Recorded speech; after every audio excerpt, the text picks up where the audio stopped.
વેલાણી સીવણ ક્લાસીસમાં આપનું હાર્દિક સ્વાગત છે। આજે આપણે શીખીશું ફોર ટક્સ। તો ફોર ટક્સ બ્લાઉઝની આપણે કટિંગ કેવી રીતે કરીશું। તો સૌપ્રથમ આપણે લંબાઈ લેશું। તો લંબાઈની અંદર 15 ઇંચ આપણી લંબાઈ છે, તો આપણે 15.5 રાખીશું। એમનું ગળું રાખીશું 1.5નું। ત્યાર પછી રાખીશું 3ના શોલ્ડર। પછી આપણે રાખીશું કમર। તો આપણી કમર છે 36ની, તો 36ના 4 ભાગ કરવાના છે।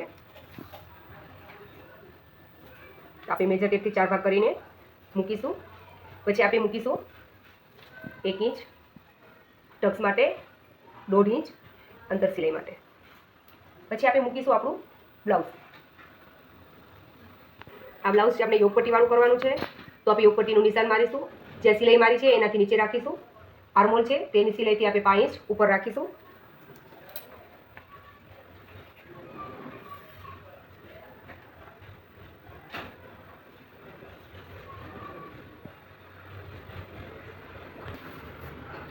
આપણે માપ લઈ લઈશું આપણે શોલ્ડર અને ગળાનો કેટલો છે, તો 4.5 થાય છે, તો આપણે અહીંયા 4.5 મૂકીશું।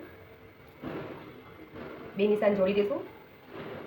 પછી આપણે ખૂણામાંથી 2.5 ઇંચનું લેવાનું છે આર્મહોલ માટે, અને આ બેના અંતર 1 ઇંચનું અંતર રાખવાનું છે।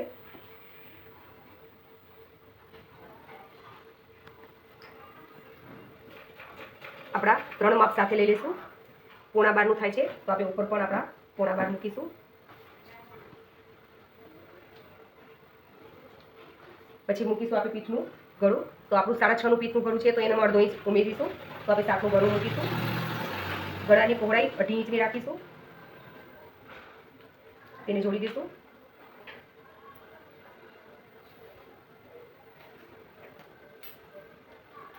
પોણો ઇંચ રાખી અને એની ગોળાઈ આપીશું।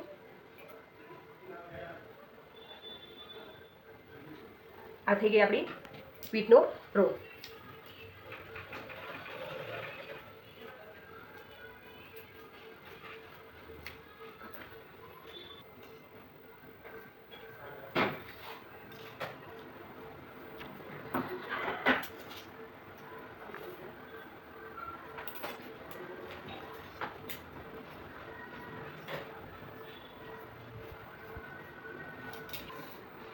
આપણી પીઠ કટિંગ કરી લીધી છે, ત્યારબાદ આપણે આવી રીતે આપણો બ્લાઉઝને ફેરવી દઈશું।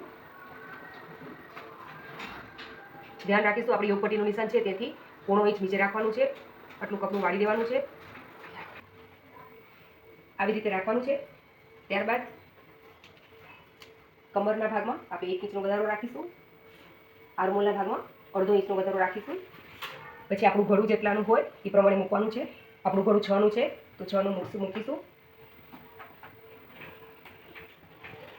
જ્યાં ગળું મૂકી છે તે આવી રીતે ડ્રો કરવાનું છે।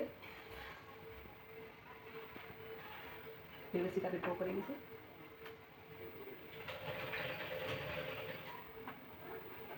આવી રીતે ડ્રો થયા બાદ નિશાન પાડીશું। આપણું નિશાન પડી ગયેલું છે। આગળ ગળામાં ગોળાઈ આપી દઈશું। ધ્યાન રાખીશું આપણું બીજું નિશાન છે ત્યાંથી કાપવાનો છે આગળનો ભાગ।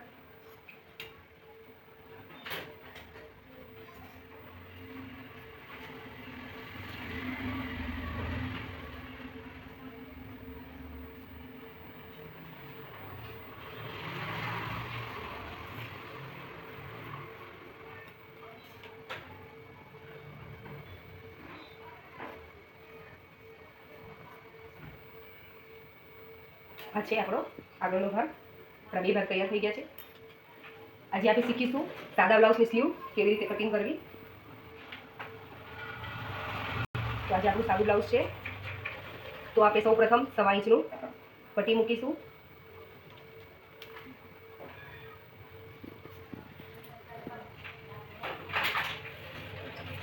ત્યારબાદ આપણે લંબાઈ મૂકીશું। આપણી સ્લીવ 9.5ની છે, તો આપણે 9.5ની સ્લીવ મૂકવાની છે। 1/2નો ખંભો રાખીશું। ત્યારબાદ આપણી દંડઘેર રાખવાની છે। હવે 6ની આપણી દંડઘેર મૂકીશું।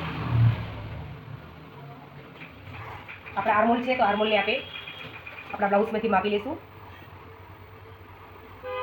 આપણા 10.5ના આર્મહોલ થાય છે, તો અહીંયાથી આપણા આર્મહોલને આપણે માપી લઈશું કે આપણા આર્મહોલ પરફેક્ટ છે। આપણે રાખીશું મોરી। તો આપણી 6ની મોરી છે, ત્યાર પછી આપણે રાખીશું 1.5 ઇંચ આપણી અંતર સિલાઈ.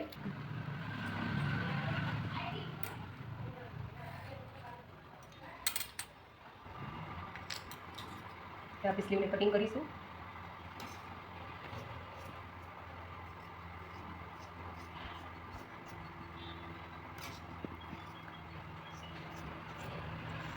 સ્લીવ કટિંગ થઈ ગઈ છે. હવે આને આપણે ખાડ મારવાની છે, તો ખાડ આપણે કેવી રીતે આપીશું? 1.25 ઇંચ જેટલું પાછું હટાડી લેવાનું છે કાપડને. પછી વધારાનો ભાગ છે એમને કાપી દેવાનો છે.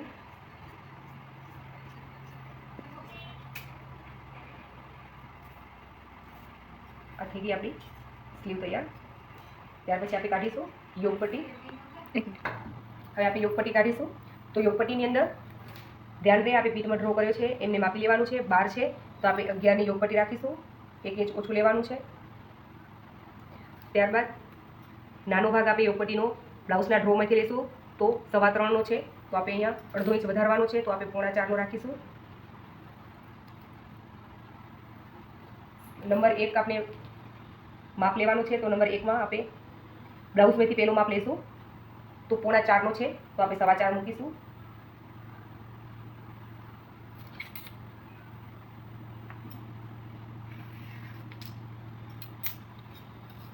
આ થઈ ગઈ છે આપણી યોગપટ્ટી.